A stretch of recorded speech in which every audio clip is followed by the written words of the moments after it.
Bismillahirrahmanirrahim. Alhamdulillahirabbil alamin wa bihi nasta'in ala umuri dunya waddin. Asyhadu an la ilaha illallah wahdahu la syarika lah wa asyhadu anna Muhammadan abduhu wa rasuluh la nabiyya ba'dah. Allahumma shalli afdhala salawatika ala as'adi makhluqatika sayyidina Muhammadin wa ala alihi wa sahbihi wa sallim. Adada ma'lumatika wa midada kalimatika kullama dzakaraka wa dzakarahu dzakirun wa ghafala an dzikrika wa dzikrihil ghafilun. Allahumma ya man maqalidul umuri kulliha biyadihi wa ilaihi yarji'ul amru kulluh ya fattah ya alim iftah alaina fathan qariba ya fattah ya alim. Masyarul hadirin wal hadirat rahimakumullah, malam ini malam terakhir di bulan Jumadil Akhirah atau Jumadil Tsaniyah, dan besok malam Rabu, malam 1 Rajab. Malam 1 Rajab di antara malam mustajab. Malam 1 Rajab di antara malam mustajab dan malam yang sangat dihidupkan oleh para aulia, para salihin. Malam mustajab itu doa kita tidak akan ditolak oleh Allah Subhanahu wa taala. Malam 1 Rajab, malam nisfu Sya'ban atau pertengahan Sya'ban, malam Jumat, malam Idul Fitri dan malam Idul Adha. Nah, di antaranya adalah malam 1 Rajab. Kebetulan besok malam Rabu, malam 1 Rajab ini jadwal majlis bulanan, majlis burdah. Majlis pembacaan burdah di kediaman kami Ma'had Al-Imdad, Pondok Pesantren Al-Imdad, besok Selasa malam Rabu 1 Februari bertepatan dengan malam 1 Rajab 1443 Hijriah. Dan di pagi harinya kita berpuasa, karena puasa di bulan Rajab, Dzulqa'dah, Dzulhijjah dan Muharram yang dikenal dengan bulan-bulan haram atau Ashhurul Hurum. Bulan yang 4, Dzulqa'dah, Dzulhijjah, Muharram dan Rajab. Yang 3, Salatun Mutawaliyat atau Salatun Sardun, Salatun Sard. Yang 3 berurutan bergandengan, Dzulqa'dah, Dzulhijjah, Muharram. Dzulqa'dah bulan ke-11, Dzulhijjah bulan ke-12, Muharram bulan pertama. Yang 1 misah yaitu bulan Rajab. Subhanallah, mirip dengan lafzul jalalah. Mirip dengan nama Allah lafzul jalalah, kan ada 4 hurufnya nama Allah. Alif, lam, lam, ha. Lam, lam, ha gandeng. Gandeng tuh lam, lam, ha. Yang 1 alif pisah sendiri. Itulah Rajab. Yang alif itu ibarat bulan Rajab. Yang 3 berurutan bergandengan lam, lam, ha. Yang gandeng itu seperti Dzulqa'dah. Bulan Rajab dikenal dengan bulan istighfar. Bulan yang dimana kita diperintahkan untuk memperbanyak istighfar. Istighfar yang selama ini yang sering kita baca, yang sudah sering kita amalkan dari guru-guru kita. Selama di bulan Rajab kita membaca ba'da maghrib dan ba'da subuh 70 kali Rabbighfirli warhamni wa tub alayya. Rabbighfirli warhamni wa tub alayya, Rabbighfirli warhamni wa tub alayya. Dibaca 70 kali sebelum kita membaca la ilaha illallah wahdahu la syarika lah, lahul mulku wa lahul hamdu wa huwa ala yuhyi wa yumiitu wa huwa ala kulli syai'in qadir. Sebelum baca itu kan ke ba'da maghrib sama ba'da subuh baca itu kita. Setelah assalamualaikum warahmatullahi, assalamualaikum warahmatullahi, astagfirullahaladzim, astagfirullahaladzim, astagfirullahaladzim. Istighfar 3 kali, langsung la ilaha illallah wahdahu la syarikalah, lahul mulku wa lahul hamdu yuhyi wa yumiitu wa huwa ala kulli syai'in qadir. Nah, sebelum membaca itu 10 kali, ba'da maghrib dan ba'da subuh kita membaca 70 kali Rabbighfirli warhamni wa tub alayya. Ada juga yang dibaca 50 kali di bulan Rajab itu, setiap hari 50 kali. Astaghfirullah dzal jalali wal ikram min jami'iz dzunub wal atham. Dari segala dosa-dosa adzunub. Jama' dari dzambun, dzunubun. Atham jama' dari itsmun. Mufrad tunggal itsmun. Kalau jama' banyak atham, minal atham. Pakai sa, minal athami, minal atham, minadz dzunubi wal atham. Dari segala dosa. Astaghfirullah dzal jalali wal ikram min jami'idz dzunub wal atham. Astaghfirullah dzal jalali wal ikram min jami'idz dzunub wal atham. Astaghfirullah dzal jalali wal ikram min jami'idz dzunub wal atham, dibaca 50 kali setiap hari selama di bulan Rajab. Ada juga 10 hari pertama Subhanallahil Hayyul Qayyum, yang 10 hari kedua Subhanallahil Ahadis Samad, 10 hari ketiga Subhanallahir Rauf.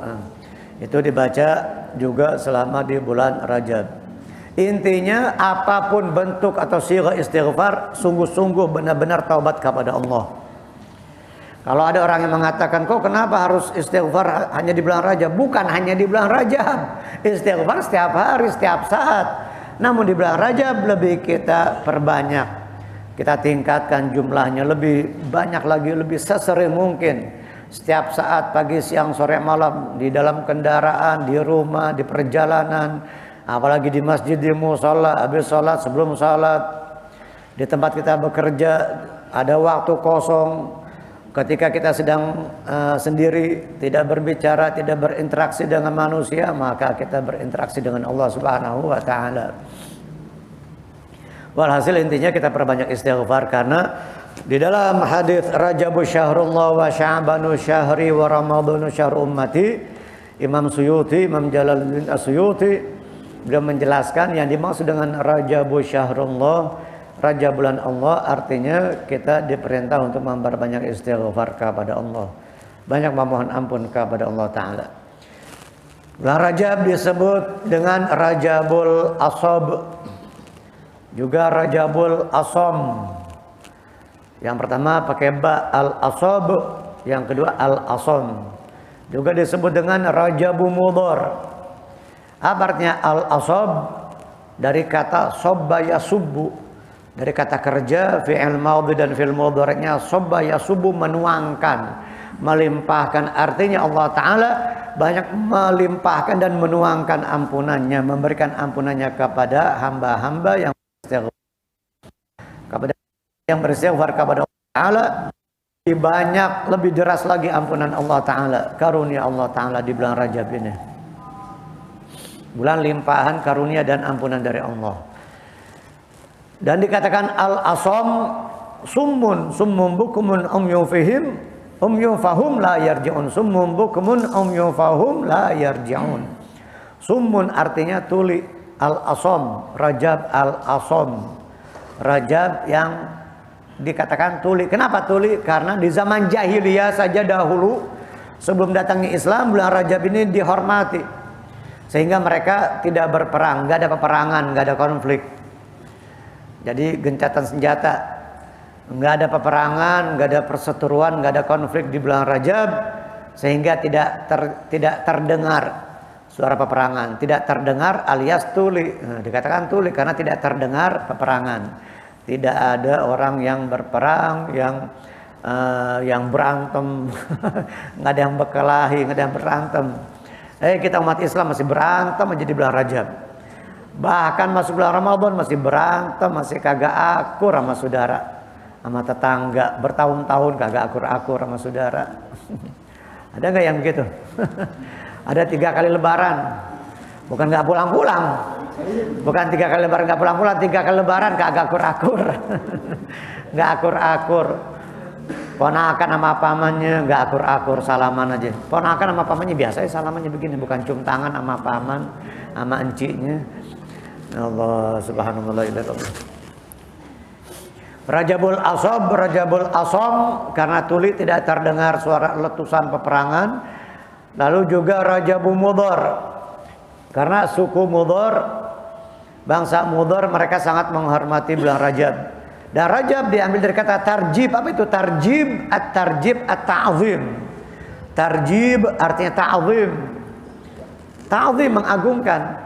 Jadi diagungkan, dimuliakan oleh orang di zaman jahiliyah sekalipun bulan Rajab itu. Kita umat Islam, umatnya Nabi Muhammad tidak pandai memuliakan bulan Rajab. Nggak tahu, nggak ngerti kemuliaan bulan Rajab. Bulan Rajab, nggak bulan Rajab, sama aja bagi dia. Mau Rajab, mau Jumadil Awal, Jumadil Tsani, sama bagi dia. Nggak ada bedanya. Tidak memperbanyak istighfar, tidak ada yang taubat, tetap dengan kelalaiannya, tetap dengan berpalingnya dari Allah Subhanahu wa taala. La ilaha illallah. Semoga Allah taala limpahkan taufiknya kepada kita. Ya Allah bitaufiq hatta nufiq wa nalhaqul fariq. Amin ya rabbal alamin. Yang terakhir kita baca halaman 74. Faslun fi adabil istiqadhi minan naum. Oh, udah 76 ya? Bukan sekarang 75, sekarang 76. Halaman 76. Wa indal khuruj itu. Wa indal khuruj ghufranak alhamdulillahilladzi adhaba anni ma yu'dhini wa abqa alayya ma yanfa'uni. Ini doa ketika keluar dari Baitul Khala, dari WC, dari kamar mandi. Selain yang paling masyhur ghufranak alhamdulillahilladzi adzaba 'annil adza wa 'afani. Itu yang masyhur, yang populer. Yang populer keluar dari WC kita bacanya ghufranak alhamdulillahilladzi adzhaba 'annil adza wa 'afani. Sementara di sini alladzi adzhaba 'anni ma yu'dhini wa abqa 'alayya ma yanfa'uni. Segala puji bagi Allah yang menghilangkan dariku segala yang menyakitkan atau menggangguku. Wa abqa alayya ma yanfa'uni. Dan menyisakan atasku yang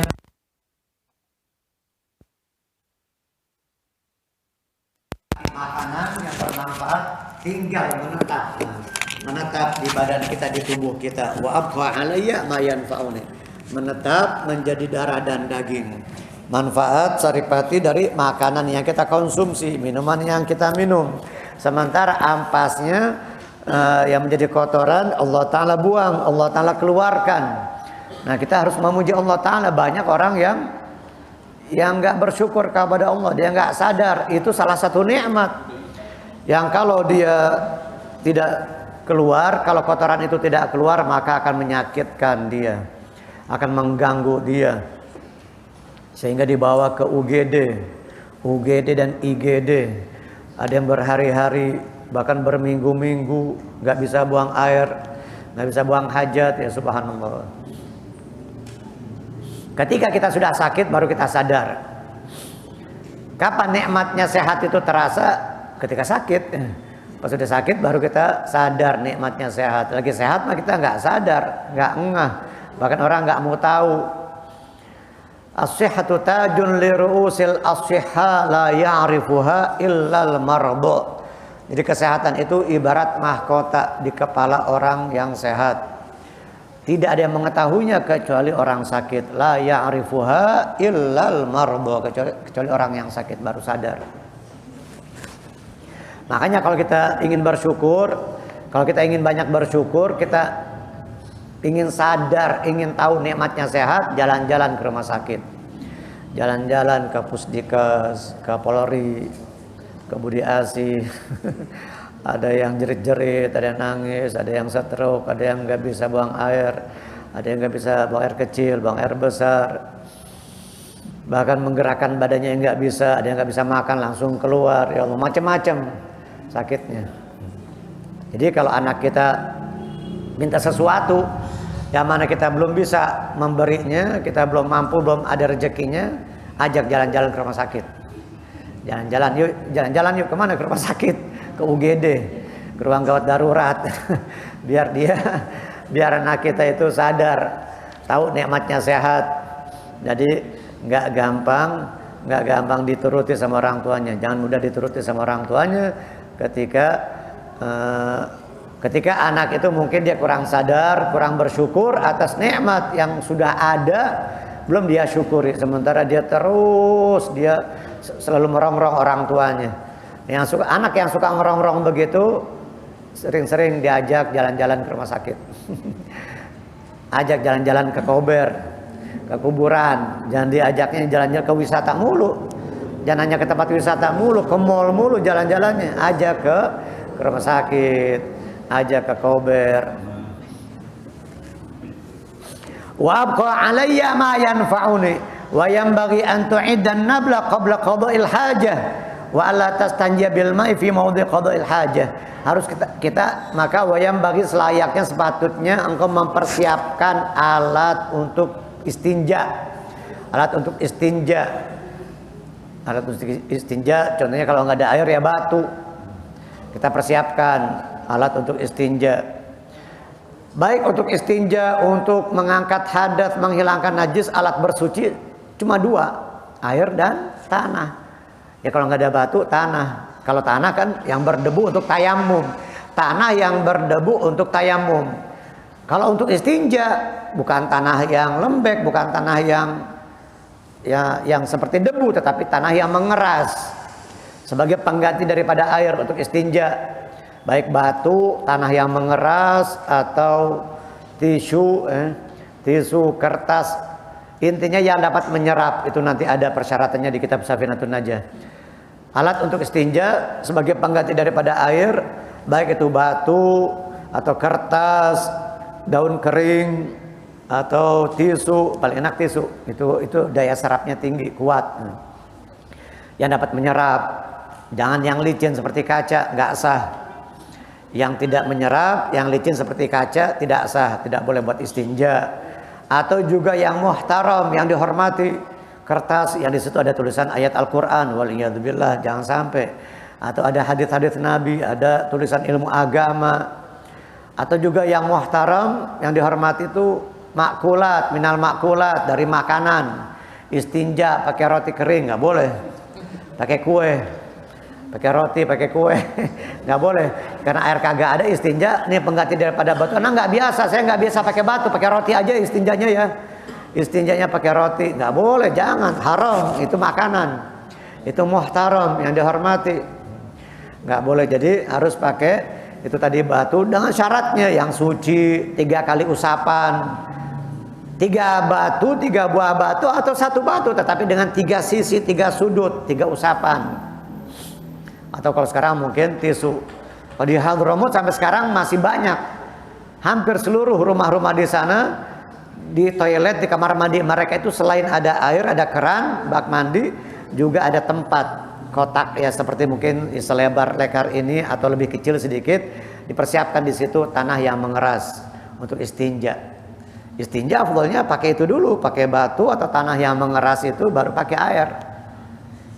Afdalnya ajam'u bainahuma, memadukan antara batu dan air atau tisu dan air. Tapi kalau kita pilih salah satu mana yang afdal ya air. Kecuali nggak ada air baru kita dengan batu atau tanah yang mengeras, yang menggumpal, yang dijadikan alat untuk istinja. Jadi sebelum kita qadha'il hajah, qabla qadha'il hajah, wa alla tastanjiya bil ma, dan jangan kau istinja dengan air fi maudhi qada'il hajah. Jangan kita istinja pakai air di tempat buang air di situ. Buang airnya di situ, istinja di situ. Bakal akan berbalik, akan mantul. Akan mantul itu cipratan air yang bercampur dengan najis atau najisnya akan mantul ke tubuh kita. Ya kalau sekarang kan kloset kan beda ya. Itu kloset baik yang jongkok maupun yang duduk, ya kalau zaman dulu kan nggak langsung hilang kesedot begitu. Dia di situ kotorannya di situ, di tanah, di padang pasir, tempat begitu. Jadi habis kita buang hajat, qadha'ul hajat di situ, istinjanya di sebelahnya. Istinjanya di sebelahnya, pindah, geser sedikit. Itu kalau di tanah lapang, di tempat yang terbuka, di padang pasir atau di tanah yang terbuka gitu. Kalau di sungai ya langsung hilang, nganyut. Kalau di sungai mah langsung nganyut, enak. Ya nggak apa-apa istinja di situ. Yang nggak boleh istinja di tempat kita buang hajat itu, ya dikhawatirkan itu akan berbalik. Itu najis atau cipratan dari itu najis ke tubuh kita atau ke pakaian kita. Makanya jangan kau istinja dengan air fi maudhi qadha'il hajah, di tempat yang kamu buang hajat di situ. Wa antas tabri'a minal bauli bitanahnu wan natri. Dan kau istibra, menuntaskan air seni, air kencing, minal baul dari air kencing, bitanahnu dengan dehem. Gitu. Dehem-dehem biar tuntas.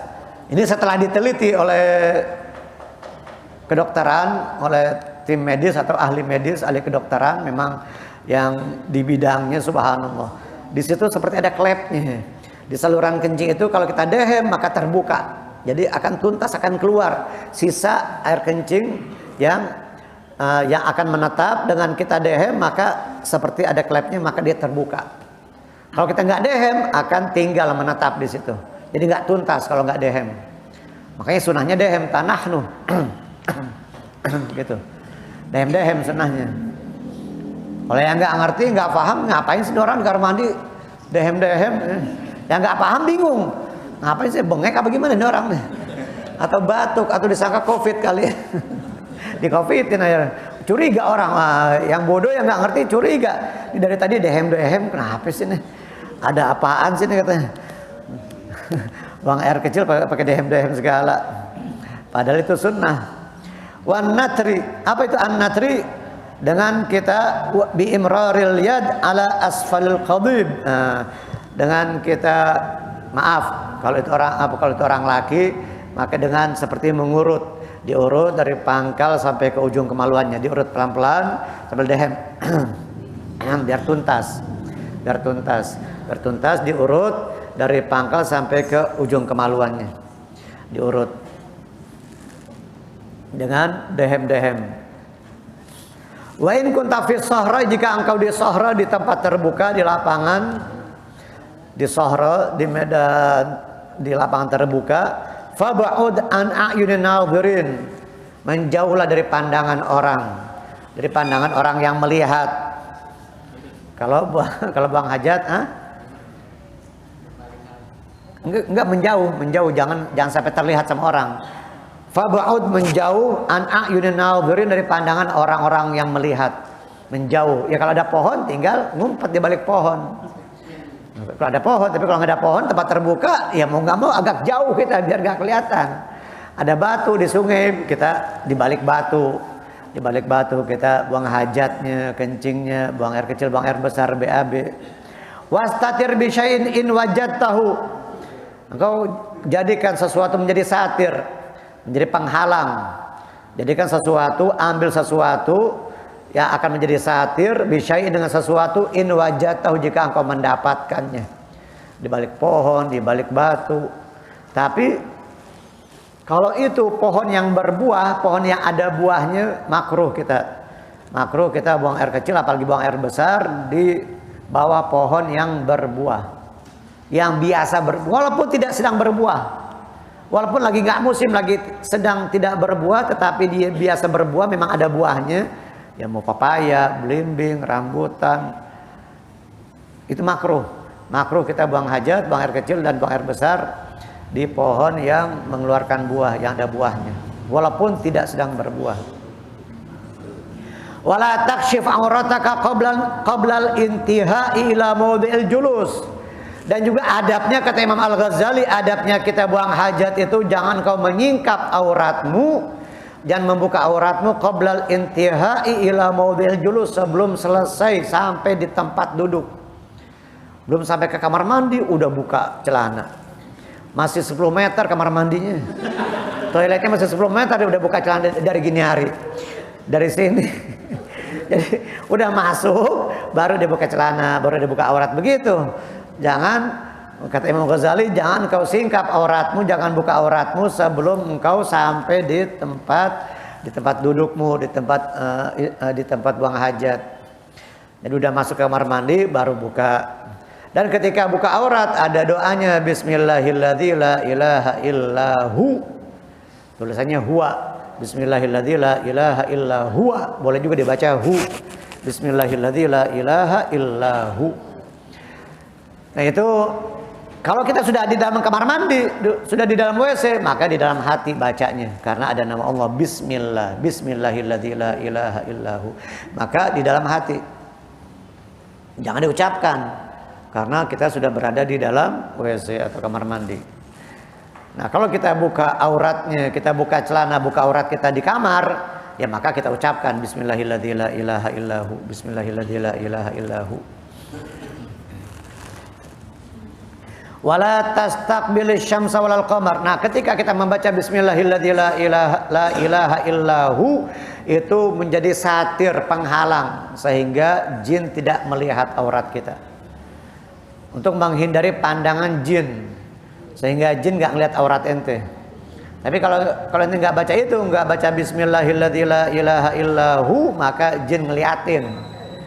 Jin ngeliatin aurat ente. Kalau nggak baca bismillahirrahmanirrahim la ilaha illahu.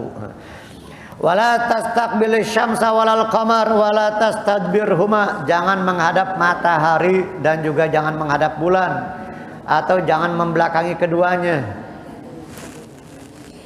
Jadi jangan menghadap matahari dan bulan.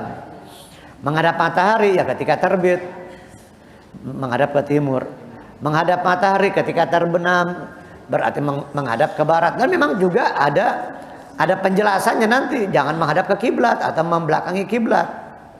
Menghadap kiblat dan membelakangi kiblat juga makruh. Itu kalau di tempat yang tertutup. Kalau di tempat yang terbuka di Sohro haram menghadap kiblat ketika buang hajat. Menghadap kiblat ketika buang hajat di tempat yang terbuka hukumnya haram. Tapi kalau tempatnya sudah tertutup, seperti toilet kita, kamar mandi ada di rumah kita, maka makruh. Nggak sampai haram tetapi makruh ketika menghadap atau membelakangi kiblat.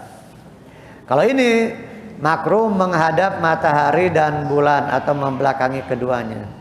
Karena asyams wal qamar, matahari dan bulan, termasuk di antara dua tanda-tanda kebesaran Allah Subhanahu wa taala. Bahkan Allah Taala bersumpah dalam Al-Qur'an dengan matahari dan bulan, wasyamsi wa duhaha wal qamari idza talaha. Wala tastaqbilis syamsa walal qamara wala tastadbirhuma, atau membelakangi keduanya. Wala tastaqbil qiblata. Nah ini dia. Wala tastaqbil qiblata wala tastadbirha. Jangan menghadap kiblat dan juga membelakangi kiblat. Kiblat yang sekarang ini, yang sekarang Ka'bah. Dulu Nabi dengan para sahabat pernah sholat menghadap ke Baitul Maqdis, Masjidil Aqsa. Ke Masjidil Aqsa selama kurang lebih setahun setengah ya, sekitar 1 tahun setengah menghadap ke Masjidil Aqsa. Namun Nabi lebih suka, lebih mencintai Ka'bah. Akhirnya Allah Ta'ala Allah Ta'ala palingkan itu kiblat di dalam salat ke Ka'bah Baitullah, karena perhatian Allah Ta'ala kepada Nabi. Allahumma shalli alaihi wa ala alihi. Karena Allah Ta'ala selalu mengabulkan keinginan Nabi Muhammad, selalu menuruti apa yang diinginkan, apa yang disukai oleh Nabi, Allah Ta'ala wujudkan. Itulah bedanya. Itulah bedanya Nabi kita Muhammad dengan para Nabi yang lain. Kalau nabi-nabi yang lain selain Nabi kita Muhammad, para nabi, para rasul, mereka yang berusaha bagaimana cara mencari ridhonya Allah, bagaimana agar Allah Ta'ala ridho kepada mereka. Tapi kalau Nabi kita Muhammad, Allah Ta'ala yang mencari, yang berusaha agar Nabi Muhammad ridho. Allah Ta'ala yang berusaha bagaimana agar kekasihnya yang paling dicintainya, makhluk yang paling mulia ini, Nabi Muhammad ini, agar beliau ridho, agar beliau senang. Subhanallah. Sehingga di pertengahan salat Allah Ta'ala menurunkan wahyunya, qad nara taqalluba wajhika fis sama falanuwalliyannaka qiblatan tardaha fawalli wajhaka syatral masjidil haram.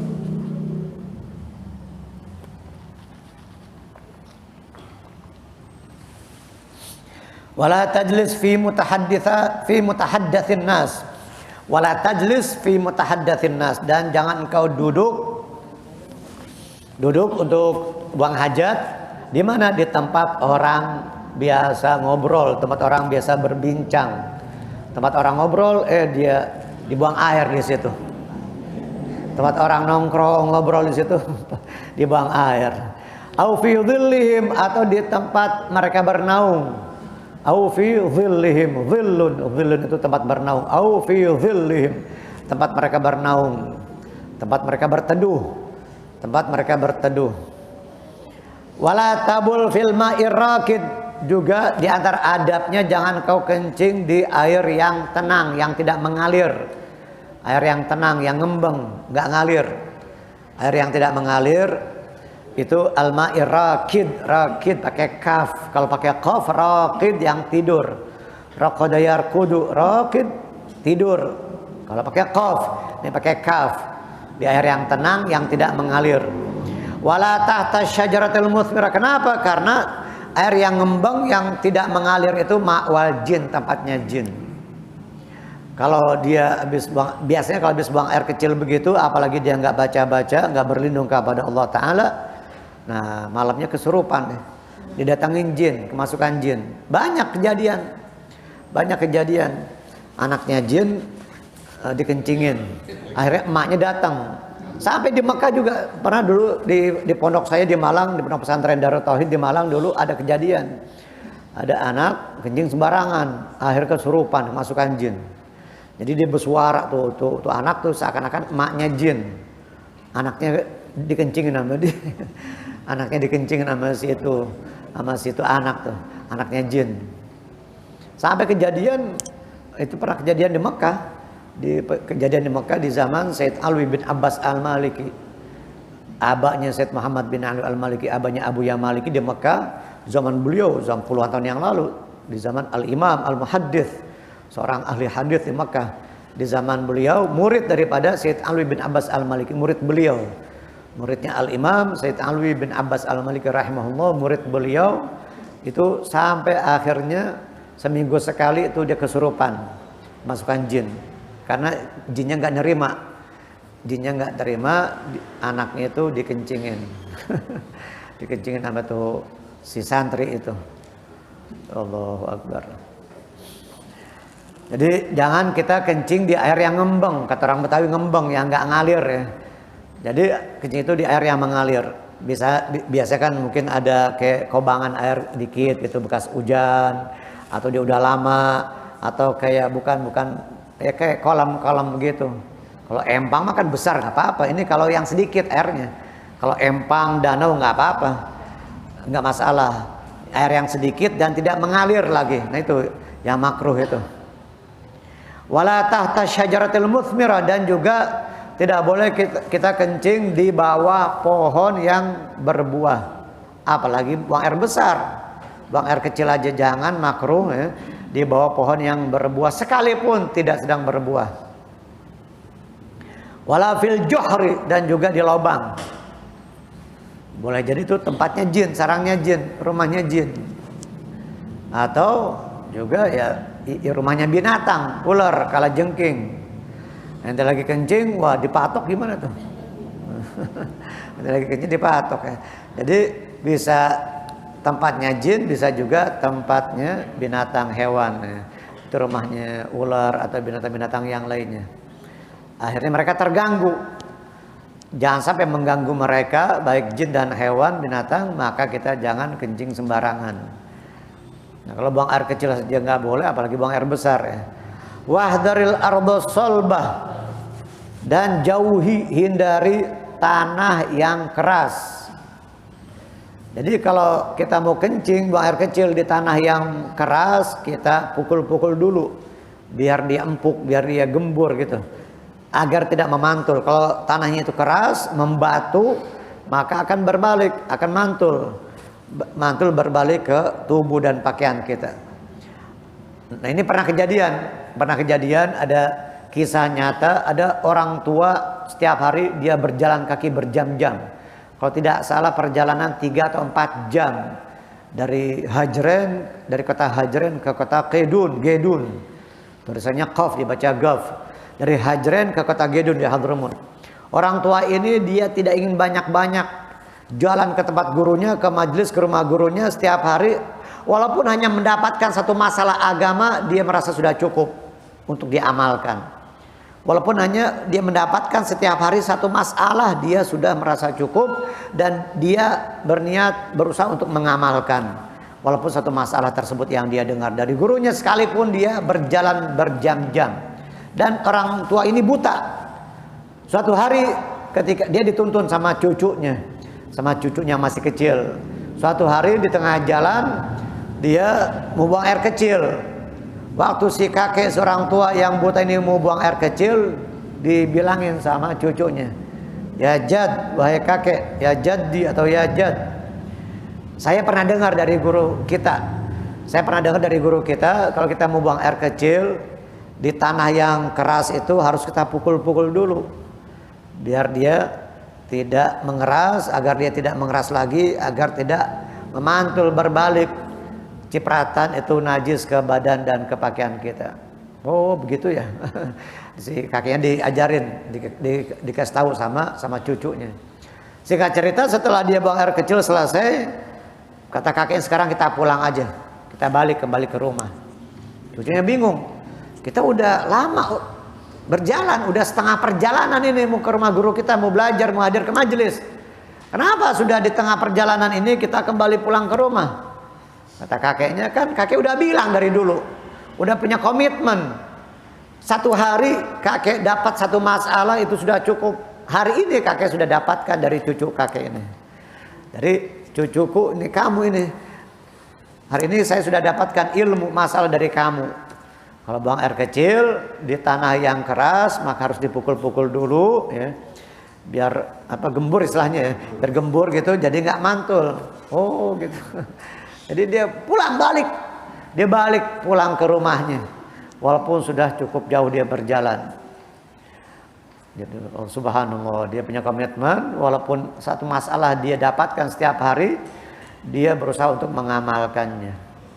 Nah, sekarang berapa banyak ilmu masalah yang sudah kita ketahui, namun kita tidak mengamalkannya. Yang belum kita amalin. Mungkin dalam sehari kita baca kitab, hadir ke majelis, kita banyak mendengar beberapa masalah, dapat beberapa masalah. Tapi belum juga kita amalkan. La ilaha illallah subhanallah.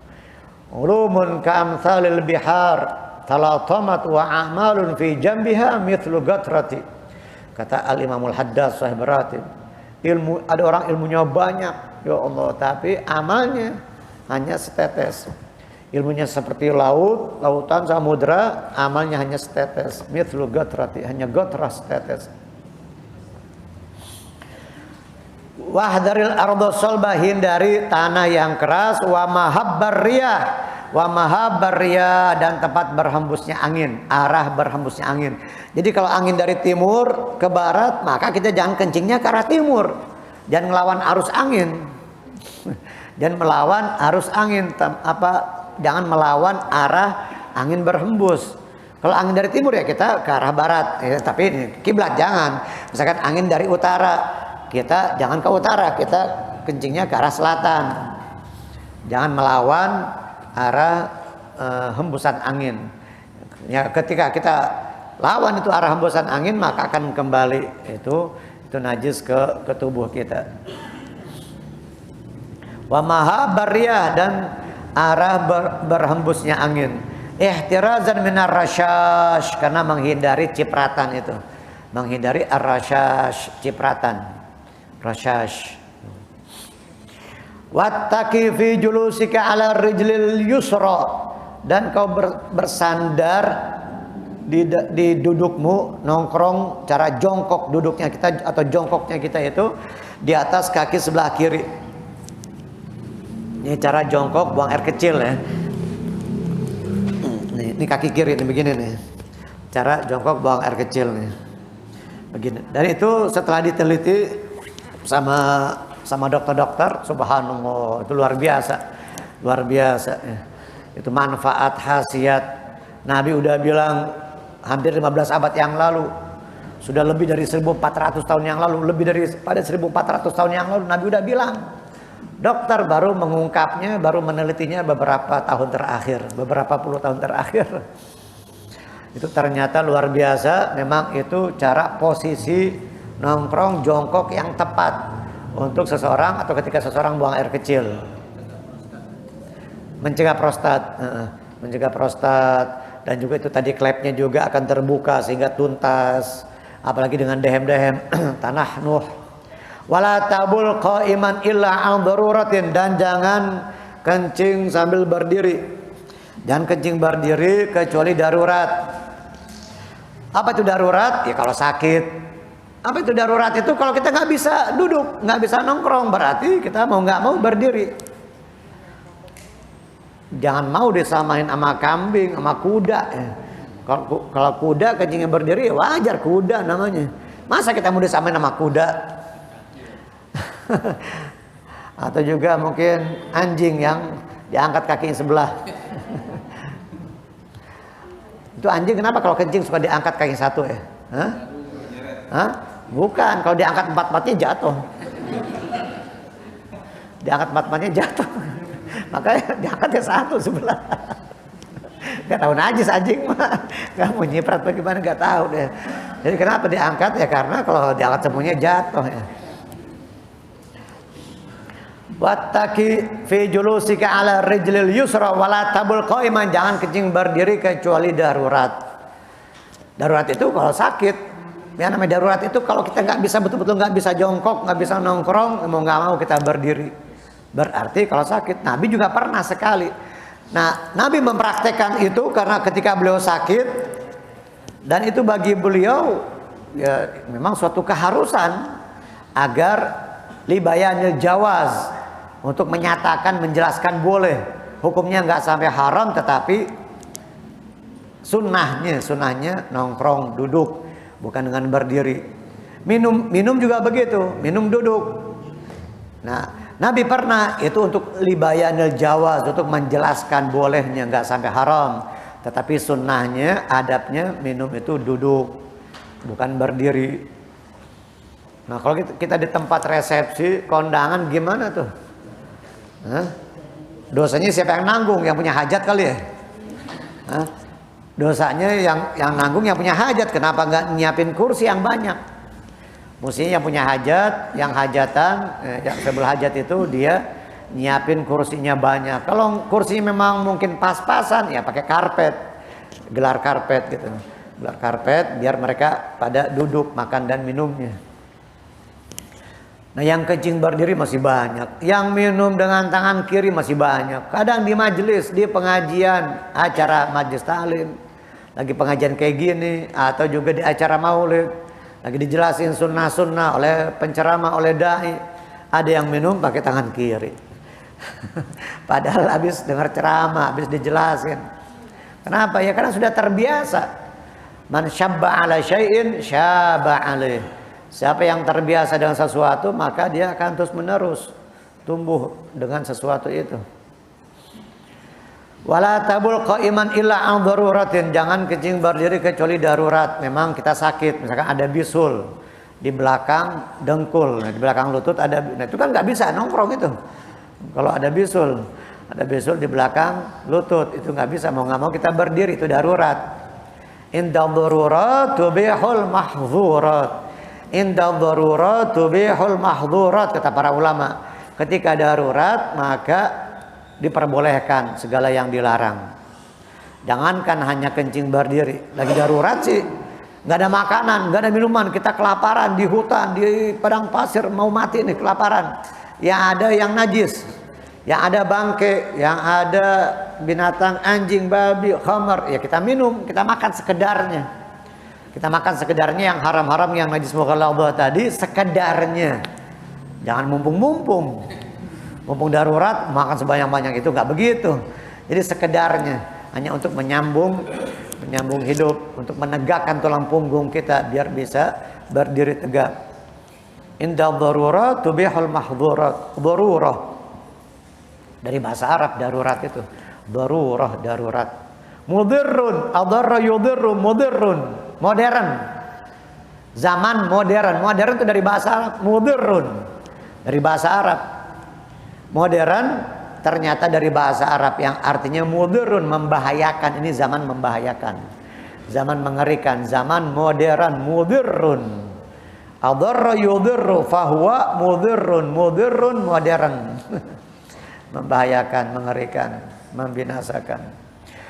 Illa an darurah wajma' fil istinjai baina isti'malil hajri wal ma. Gabungkan di dalam istinja antara menggunakan batu dan air, baina isti'malil hajri wal ma'i, antara menggunakan al hajar, batu dan air, tisu dan air, tanah dan air.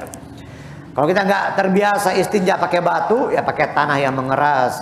Mungkin kita nggak biasa, risih risih, takut gimana, takut ledes. Enggak, ya jangan kencang-kencang.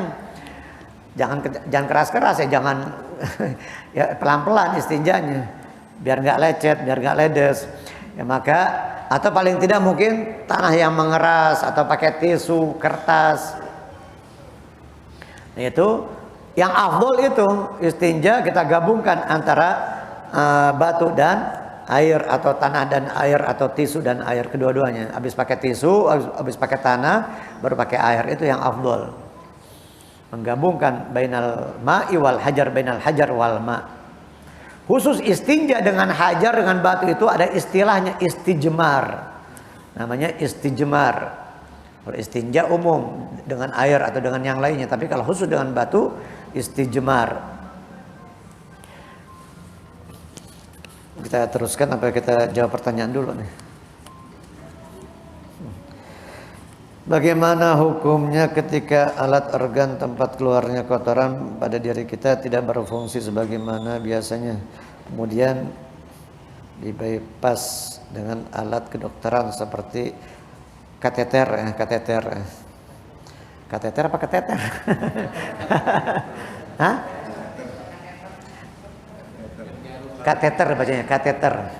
Nah, kalau kateter mah itu pekerjaan kateter. Pekerjaan kateter. Ini kateter. Maksudnya ketika organ tempat keluarnya kotoran itu tidak berfungsi dengan baik. Ya kalau memang itu keluar najis ya wajib diistinja, wajib dibasuh. Tapi kalau memang nggak keluar najis ya intinya kan itu, kalau nggak keluar najis ya nggak ada yang wajib dibasuh, nggak ada yang wajib diistinjai. Atau mungkin keluarnya kotoran dari pusar, dari lubang pusar, dari minas surrah, dari lubang pusar, berarti ya yang dibasuh ya itu, yang dibasuh ya lubang pusarnya, yang dibasuh, yang diistinjai, karena kan dibersihkan daripada najis. Ya kalau memang kalau kemaluannya nggak keluar kotoran, dia buang airnya, buang hajat itu dari pusar atau dari lubang buatan, ya lubang buatan dan lubang pusar itu yang harus dibasuh, dibersihkan dari najis, dari kotoran.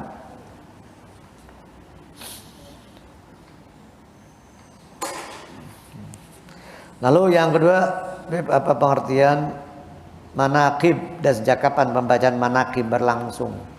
Manaqib itu jamak dari manqabah, manaqib. Kebaikan, amal-amal soleh, jasa-jasa, perjuangannya, karya-karya seorang ulama, seorang soleh minas solihin yang dihauli, dibaca manaqib di acara haul biasanya. Dibaca manaqib di acara haul, seperti beberapa hari yang lalu haulnya seorang ulama besar, maha guru yang mulia di Malang, Al Habib Abdul Qadir bin Ahmad Belfaqih, pendiri pondok pesantren Darul Hadits. Itu dibaca manaqibnya di acara haul seorang wali, seorang ulama tersebut. Manaqib, kebaikan-kebaikannya, sejarahnya, karyanya, jasa-jasanya. Nah kalau orang biasa, orang awam, kagak ada manaqibnya. Apaan manaqibnya? Jadi sebetulnya istilah haul juga nggak pas kalau buat orang awam. Oh, haulnya siapa? Haulnya Bapak Anu. Ya kagak ada manaqibnya apa? Ibadahnya aja berantakan. Kagak ngerti ibadah, ilmu agamanya kagak ada. Apa yang, tapi kalau orang soleh, wali, subhanallah, ibadahnya, perjuangan hidupnya, ketika dia mendidik santri-santrinya, lalu akhlaknya, budi pekertinya, sejarah hidup beliau yang harum, yang manis, yang bermanfaat bagi masyarakat. Manaqib Kiai Fulan, Habib Fulan, ulama Fulan, Syekh Fulan. Oh, banyak banget sejarahnya, kebaikan-kebaikannya, dan juga karya-karyanya, akhlak budi pekerti yang luhurnya, sejarah-sejarahnya banyak yang dibaca, yang dikenang, dan juga disaksikan oleh orang yang mungkin saat itu banyak yang melihat, yang menyaksikan karomah dan sebagainya. Manaqib itu kebaikan-kebaikan, sejarah hidup orang saleh yang biasa dibaca ketika acara haul berlangsung.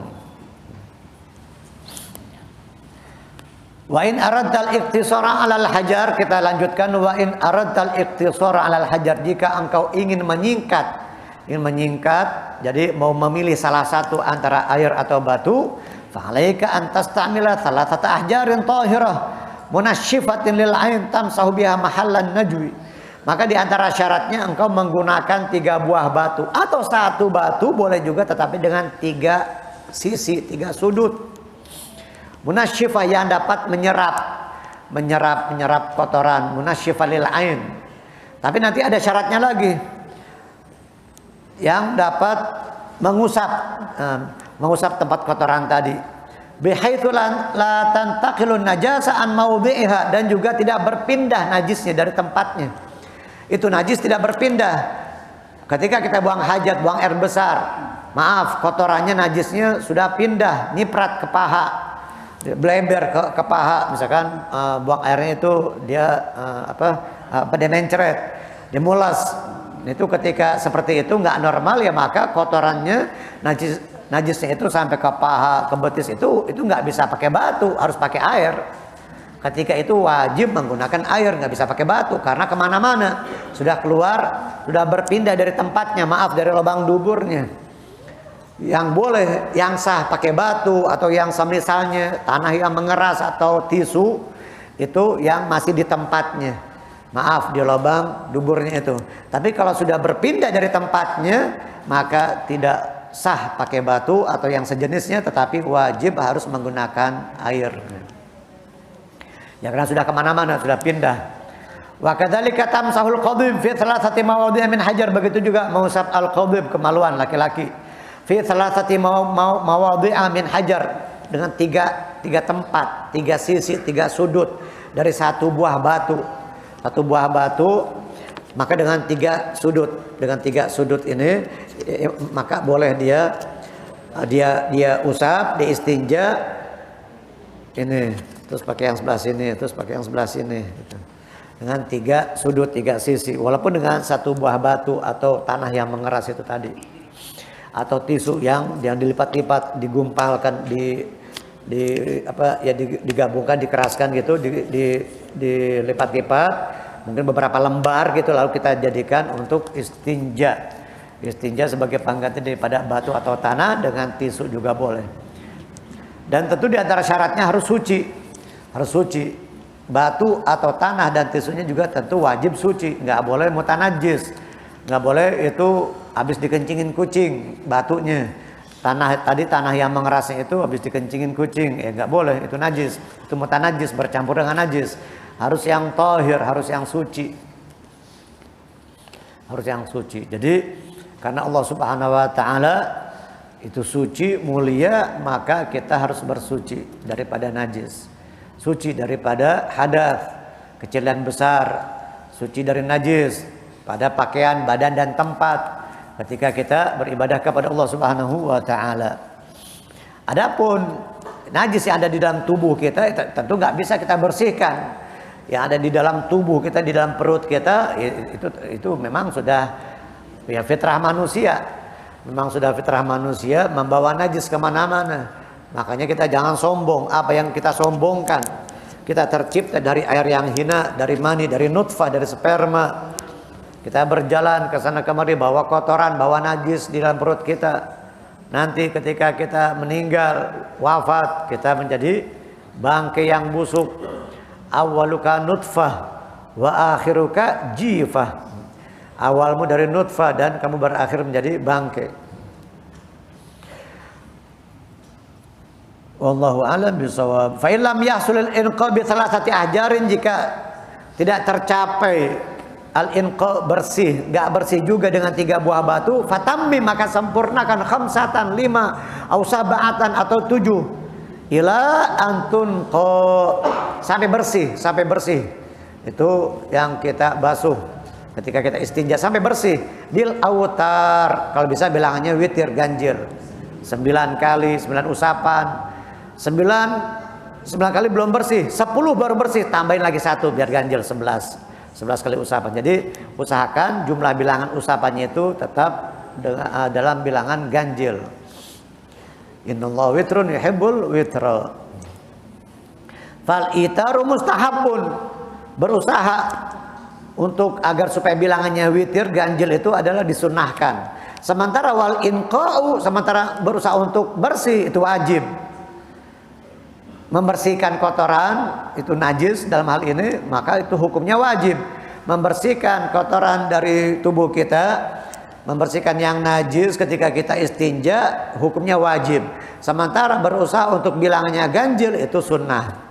Jadi tentu yang kita utamakan al-inqa dulu, bersihnya dulu, karena itu yang wajib. Sementara jumlah bilangan witir itu sunnah. Nah, istinja ini juga ya mungkin banyak di zaman sekarang ini, bukan cuma anak muda, remaja, mungkin bapak-bapak, orang tua yang istinjanya dia tidak istibra asal-asalan. Istinja ceboknya itu kayak capung, kayak capung cebok. Kan capung kalau cebok gitu tuh di empang kita lihat ya. Cuma asal nempel doang, asal basah doang kemaluannya. Jangan asal basah, harus dehem-dehem. Ya, kalau orang laki tadi dengan diurut, lalu jangan menghadap ke kiblat, lalu kita biar tuntas, jangan buru-buru, biar rapi. Istinja yang rapi, biar supaya tidak ada sisa najis di kemaluan kita. Kalau di asal-asalan baru cuma hanya satu kali, nggak pakai dehem-dehem, hanya satu kali, mungkin pas dia bangun masih tersisa, ada sisa itu najis air kencingnya di ujung kemaluannya. Setelah itu dia wudhu salat, bagaimana akan sah salatnya? Tentu salatnya tidak sah. Salatnya tidak sah karena bawa najis. Di ujung kemaluannya masih ada najis yang tersisa, yang belum keluar, yang belum tuntas. Maka ini harus diperhatikan. Ini bukan masalah kecil, ini masalah lebih penting daripada urusan politik, lebih penting daripada urusan si Covid, lebih penting daripada apapun yang ada yang dibuat ribet sama sebagian orang. Pilpres masih 2 tahun lagi, 2014. Dari sekarang udah pada ribet. 2024, Pilpres 2024 masih 2 tahun udah ribet, pusing. Ya Allah, urusan dunia. Masih 2 tahun nyalonin si anu, nyalonin si fulan. Ini urusan ini jauh lebih penting, yang bakal ditanya nanti di akhirat. Yang pertama dihisab, ditanya nanti di dalam kubur masalah ini. Masalah sholat sebelum sholat, ya masalah bersuci. Bukan ditanya kamu milih mana, kamu pilih siapa, kamu punya rumah apa enggak, kamu punya kendaraan apa, harta kamu berapa, depositomu berapa, kamu punya tabungan berapa. Enggak ditanya sama malaikat. Kita nggak punya harta, nggak punya jabatan, nggak punya pangkat, nggak punya duit, ngontrak dan segala macam, nggak punya rumah, nggak punya kendaraan, nggak ditanya. Yang ditanya masalah istinja, masalah al-baul, masalah dari air kencing. Ya seperti yang hadis yang masyhur yang sudah populer. Suatu hari Nabi berjalan dengan beberapa orang sahabat melewati 2 buah kuburan. Nabi menyatakan 2 kuburan ini wa innahuma la yu'adzaban. 2 kuburan ini sedang disiksa, sedang diadab oleh Allah Subhanahu wa taala. Yang pertama, kuburan yang pertama, fakana la yastabri minal baul, dia tidak istibra sembarangan, enggak tuntas buang air kecilnya, ceboknya sembarangan, istinjanya asal-asalan, masih bawa najis ke bawah salat. Ini yang menjadikan dia diadab, karena sembarangan, asal-asalan waktu istinjanya. Yang kedua, wa amal akhar fakana yamshi bin namimah, dia suka namimah, suka mengadu domba. Kuburan yang kedua yang lagi diadab kata Nabi itu dia suka namimah, suka mengadu domba, alias namam, qattat la yadkhulul jannata, qattat la yadkhulul jannata, namam, provokator yang suka bikin provokasi, yang suka mengadu domba. Mengadu domba antara 2 orang, 2 suku, 2 kelompok. Dia bawa omongan si A temannya kepada si B. Tujuannya ingin memecah belah agar dia saling bermusuhan. Itu orang yang mengadu domba, namam, tidak akan masuk surga. Yang kedua, dia suka namimah, suka mengadu domba. Yang pertama tadi, kuburan yang pertama yang lagi diadab, disiksa kata Nabi, dia tidak istibra, buang air kecil sembarangan, asal-asalan, nggak tuntas, masih terbawa najisnya. Akhirnya Nabi nyuruh beberapa orang sahabat, di antaranya Sayyidina Ali bin Abi Thalib kalau tidak salah, untuk mengambil pelepah kurma. Saat diambil dibagi 2 dan ditancapkan di atas kuburan ini. Nabi mengatakan, la'allallah an yukhaffifa ma lam yaibasa. Semoga Allah Ta'ala meringankan siksaan si 2 penghuni kubur ini selama 2 batang pelepah kurma ini masih basah, selama belum mengering. malam yaibasa, selama belum yabis, belum mengering. Jadi kalau saja kata Imam Al-Qurtubi, ulama ahli tafsirnya luar biasa, ulama besar dalam ilmu tafsir, mufassir besar, Imam Al-Qurtubi menyatakan rahimahullah, kalau saja pelepah kurma yang masih basah tadi sebelum dia mengering, dia bertasbih kepada Allah dan memberikan manfaat bagi si penghuni kubur, bagaimana dengan bacaan kita seorang muslim? Bagaimana kita seorang manusia muslim beriman kepada Allah Ta'ala, baca Quran, bertasbih, membaca wirid-wirid, zikir-zikir, tahlil, tasbih dan lain sebagainya, tentu jauh lebih bermanfaat kepada si penghuni kubur daripada tasbihnya si pelepah kurma tadi yang masih basah. Selama masih basah, belum mengering, dia bertasbih kepada Allah dan mendatangkan manfaat bagi si penghuni kubur yang berada di bawah tanah. Ini diantara dalil sampainya bacaan-bacaan yang masih hidup, orang yang masih hidup kepada orang yang sudah meninggal, kepada orang yang sudah mati. Sampai, kalau nggak sampai dia bakal balik. Buktinya nggak pernah balik. Bacaan kita nggak pernah balik. Kalau nggak sampai kan kayak surat kantor pos, tukang pos. Kalau nggak sampai kan balik ke si pengirim. Ini buktinya tuh nggak pernah balik. Berarti sampai. Logikanya begitu. Kata sebagian orang tuh katanya. Jadi bacaan itu sampai. Banyak dalilnya di dalam hadis-hadis Nabi dan ucapan para ulama-ulama bahwasanya bacaan orang yang hidup sampai kepada orang yang mati. Jadi ngedoain orang yang mati. Boleh nggak doain orang yang mati? Doain orang mati boleh nggak? Hah? Nggak boleh. Masa orang didoain biar mati? Biar mati. Doain orang mati maksudnya. Doain orang mati nggak boleh. Mendoakan orang yang mati ya. Mendoakan orang yang mati, orang yang sudah mati ya boleh.